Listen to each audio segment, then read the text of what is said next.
بسم اللہ الرحمن الرحیم۔ شام کے وقت سفر کرنے سے گریز کیا کرو۔ سمندری نمک کھانے سے وزن میں کمی آتی ہے۔ لیٹ کر یا کھڑے ہو کر پانی پینے والا انسان بہت جلد کمزور ہو جاتا ہے۔ جو لوگ جلدی جلدی کھانا کھاتے ہیں ان میں زیادہ تر لوگوں کا پیٹ باہر نکل آتا ہے۔ جو لوگ نہانے سے قبل پیشاب کر لیتے ہیں ان کی صحت اچھی رہتی ہے۔ پیشاب روکنے سے گردے فیل ہو سکتے ہیں۔ جن کو زیادہ غصہ آئے وہ کشمش کھایا کریں۔ زیتون کے تیل میں لیموں کا رس ملا کر خارش والی جگہ پر لگانے سے خارش ختم ہو جائے گی۔ رنگ گورا کرنے کے لیے رات کو دہی لگا لیں۔ ایسے لوگ جن کا بلڈ پریشر کم ہو جاتا ہے وہ کانوں کے اندر خارش کا ہونا یادداشت کے کمزور ہونے کی نشانی ہے۔ جو رات کو لاچی والا دودھ پی کر سوتا ہے اس کو جوڑوں کا درد نہیں ہوتا۔ شام کو کم کھاؤ، زندگی بھر موٹاپا نہیں آئے گا۔ شوگر کے مریض لہسن کا استعمال ضرور کریں۔ یہ بدن میں انسولین کی مقدار کو توازن رکھتا ہے۔ سو کر اٹھنے کے بعد بھی نیند آنے لگے تو یہ دماغی کمزوری کی نشانی ہے۔ دیسی گھی کے استعمال سے بدن کا درد بھی دور ہو جاتا ہے اور جسم طاقتور اور مضبوط ہو جاتا ہے۔ جو پیٹ بھر کر کھانا کھاتے ہیں ان کو علاج بیماریوں کا سامنا کرنا پڑتا ہے۔ خون کی کمی کو دور کرنے کے لیے بکری کی کلیجی، جس گھر میں بکری جڑواں بچے پیدا کرے وہاں زندگی پر رزق تنگ نہیں ہوتا۔ دنیا کے آدھے لوگوں نے زندگی جینے کی آس اور اپنی آنکھوں کے قیمتی خواب صرف اس وجہ سے چھوڑ دیے کہ لوگ کیا کہیں گے۔ سانولی عورت روزانہ انار کھا لے، چند دن میں چہرہ دودھ جیسا سفید ہو جائے گا۔ شہتوت دماغی کمزوری کے لیے مفید چیز ہے۔ کسی پر اندھا اعتبار بھی سوچ سمجھ کر کریں، بس ایک حد تک کریں کہ بعد میں آپ پر بھی الزام نہ لگے۔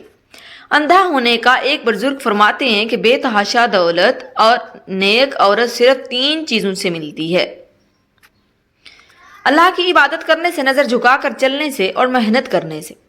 تخم ملنگا خواتین کے نسوانی حسن میں جادوئی طور پر اضافہ کرتا ہے۔ گردن پر تیل کی مالش کرنے سے سستی دور ہو جاتی ہے۔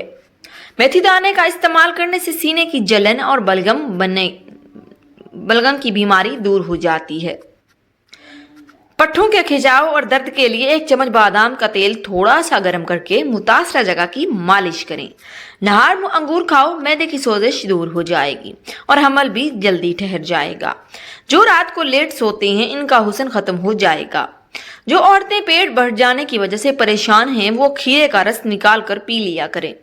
اگر جسم میں سوجن ہو جائے تو ہری سبزی کا سالن بنا کر کالی مرچیں ڈال کر 3-4 دن تک کھائیں، افاقہ ہو جائے گا۔ زیادہ چائے گیس انسان پر سانس کی تکلیف سے بچنا چاہتے ہو تو بکری کا دودھ استعمال کرو۔ کچی روٹی کھانے سے جلد کی بیماریاں ہوتی ہیں۔ ہڈیوں میں طاقت اور جوڑوں میں توانائی چاہتے ہو تو کوکنگ آئل کی بجائے کھانے میں سرسوں کا تیل استعمال کرو۔ بہت ساری بیماریوں سے بچ سکتے ہیں۔ دودھ کے ساتھ کبھی کھٹی چیز مت کھانا، نقصان ہو سکتا ہے۔ زیادہ کھٹی چیزیں کھانے سے مسوڑھے خراب ہو جاتے ہیں۔ کیلا روزانہ کھانے سے قوت بڑھ جاتی ہے اور دماغ کی کمزوری دور ہو جاتی ہے۔ صبح اٹھ کر ناشتہ وقت پر ضرور کریں، اس سے بڑھاپا جلدی نہیں آئے گا۔ ہر وہ انسان جو آپ کے سامنے دوسروں کی برائی کرتا ہے اس سے یہ امید کبھی نہ رکھو کہ وہ دوسروں کے سامنے آپ کی تعریف کرے گا۔ کریلے کی سبزی ہفتے میں 2 بار کھانے سے موٹاپا دور ہونے لگتا ہے۔ شوگر چند دنوں میں کم ہو جاتی ہے۔ نہار منہ دہی کھانے سے آپ کے بدن میں نیا خون پیدا ہونے لگ جائے گا۔ سرسوں کے تیل کے اندر آئے کا حلوہ بنا کر کھانے سے جوڑوں کے درد میں آرام ملے گا۔ بغیر چینی والی چائے پینے سے بدن کی تھکاوٹ اتر جاتی ہے۔ ادرک کا قہوہ بنا کر پینے سے بدن کی فالتو چربی پگھل جاتی ہے۔ عام گھی کا زیادہ استعمال کرنے سے بدن پھول جاتا ہے اور پیٹ پھول جاتا ہے۔ جو رات کے وقت دودھ میں الائچی ڈال کر پی جاتا ہے اس کو جوڑوں کا درد نہیں ہوتا۔ پاؤں پر تیل لگانے والا کم بیمار ہوتا ہے۔ رات کے وقت مسواک کر کے سونے سے شوگر کی بیماری ختم ہو جاتی ہے۔ اگر گردوں کی پتھری سے بچے رہنا چاہتے ہیں تو چاول کم سے کم استعمال کریں۔